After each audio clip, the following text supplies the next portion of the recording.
What's up, YouTube? It's your boy Young Philip, and I'm back with another video for y'all today. And before we get started with today's video, I would like for y'all to click the like button down below, give it a thumbs up. Make sure y'all click that subscribe button, but make sure y'all click the bell so y'all can be notified and don't miss any of my videos. Today's video will be top 10 favorite boxers that I rock with, revolving around boxing. So, without further ado, let's begin. Number 10, Miguel Cotto. One of the best fighters from Puerto Rico in the welterweight division. The reason why I say he's one of my favorites is because he knows how to stand on his own too and continue to box either till it's the final bell or whenever they stop the fight. But I do feel bad that he took a L against Antonio Margarito in 2008. But he managed to come back in two fights in 2009. One against Michael Jennings and Joshua Clottey. But the third fight of 2009 against Pacquiao was a big no-no. But he still managed to come back and win. Number 9, Mike Tyson. The fastest heavyweight fighter of all time to earn titles before turning the age of 20. And he's the best fighter in the world. He boxed with fighters that have been incarcerated, that never been incarcerated. My apologies if I messed up. But I will never forget or wipe away Tyson's legacy at all. Mike Tyson will always be my favorite boxer until the end of time.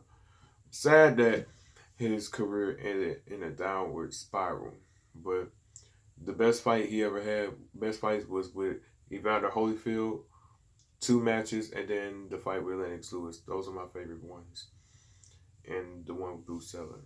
But he is the greatest of all time, in my honest opinion. Number 8, Andre Berto. The Winter Haven fighter who won at the 2004 Olympics is one of my favorite boxers to me. I always think of him as the brand new version of Floyd Mayweather because of how he fights and how he was undefeated at one point in his career. And he didn't lose a fight until April of 2011. But he did bounce back months later in a tune-up fight that aired on HBO's Boxing After Dark.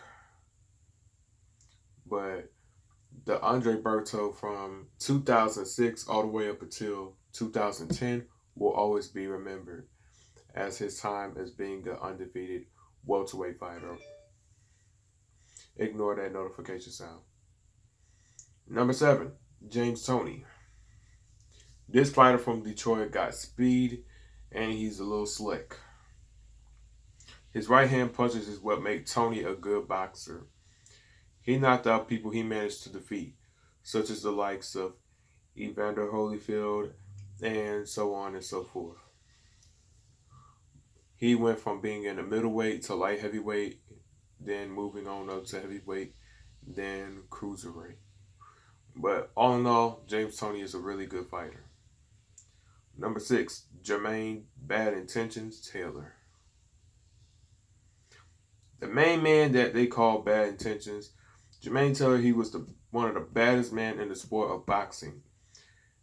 When it came to the middleweight division, in the early 2000 era, he won prize fights after another. He managed to secure a matchup with the one and only undisputed Bernard Hopkins in July 2005.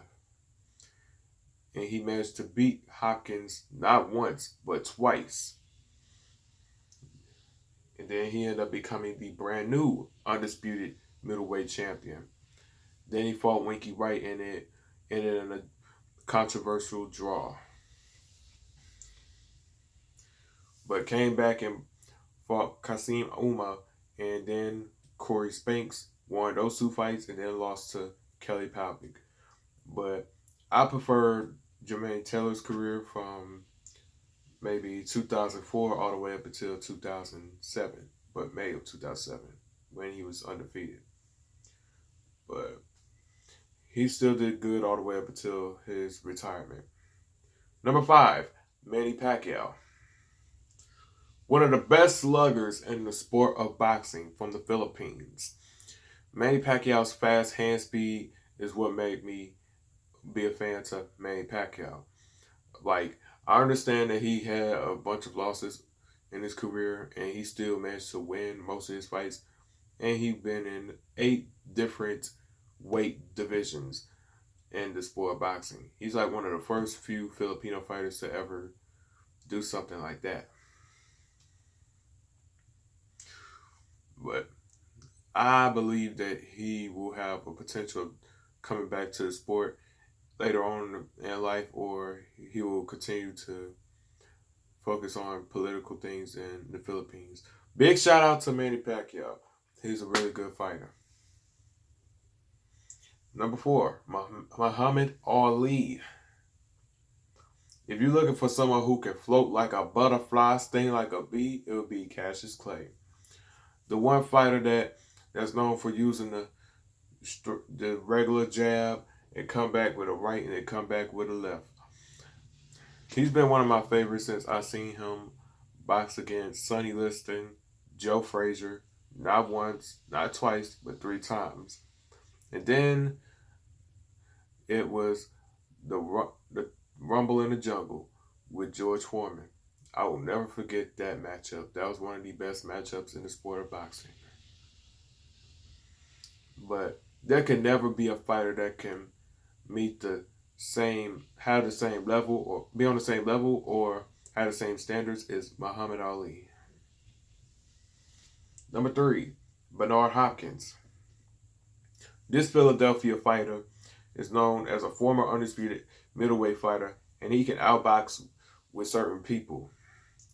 And it was a few times he lost, but the last time he ever had a loss during the 12-year reign since his 1993 fight with Roy Jones was against Jermaine Taylor in 2005. He went on a bunch of fights and he haven't lost any of them.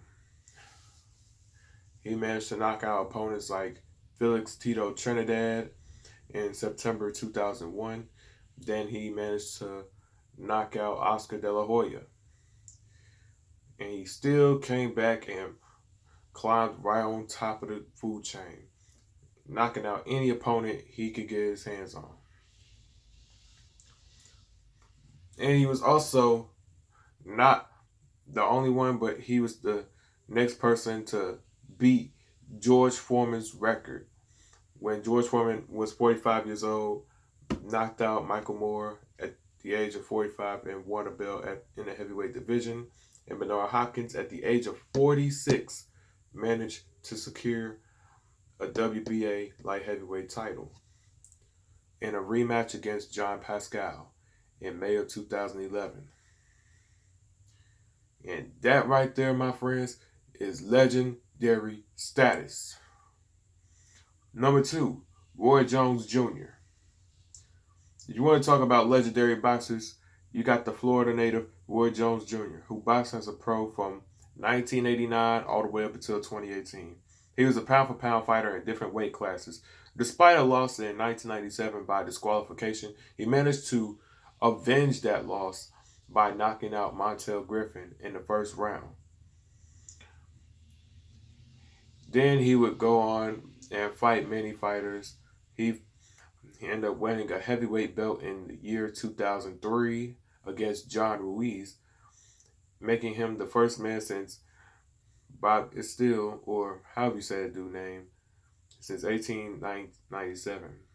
But yeah, he ended up returning to light heavyweight and boxed Tarver, won that fight by majority decision. But I'm still sad that he took not 1 but 2 L's in 2004, and then once again lose in 2005, then lost in 2008 to Joe Kawasaki, and then lose to Danny Green in 2009, and so on and so forth.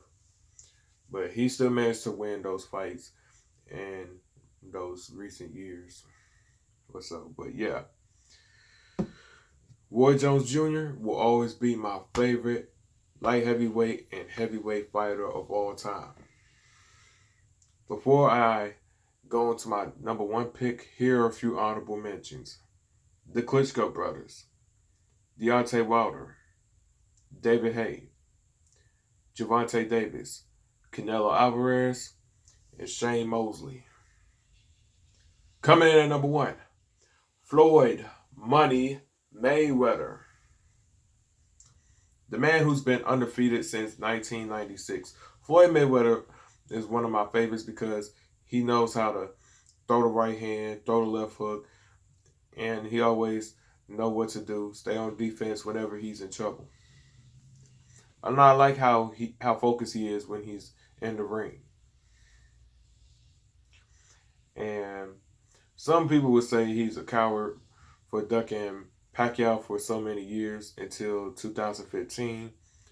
But there's a lot of things that come with being a boxer. Drug testing and so on and so forth again. And you got to make weight. That goes along with the so on and so forth part. But he will always be one of my favorite fighters to step in a ring with anybody who he ever faced, with the likes of Zab Judah, Arturo Gatti, Oscar De La Hoya, Ricky the Hitman Hatton, Juan Manuel Marquez, and legendary Hall of Famer Sugar Shane Mosley. But he's the main one that have 50 wins with no losses and 27 victories by way of knockout. And he will always be my favorite boxer from here on out.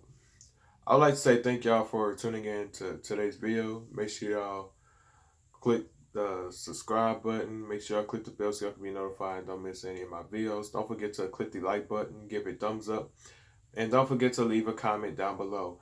And comment who is your favorite boxer. Who are your top 10 favorite boxers who you like? And don't forget to add me on social media at YoungPhilip_00. That's my Instagram. Don't forget to add me on Snapchat at Ryan361005. And don't forget to add me on TikTok at YoungPhilip00. With that being said, I'm out.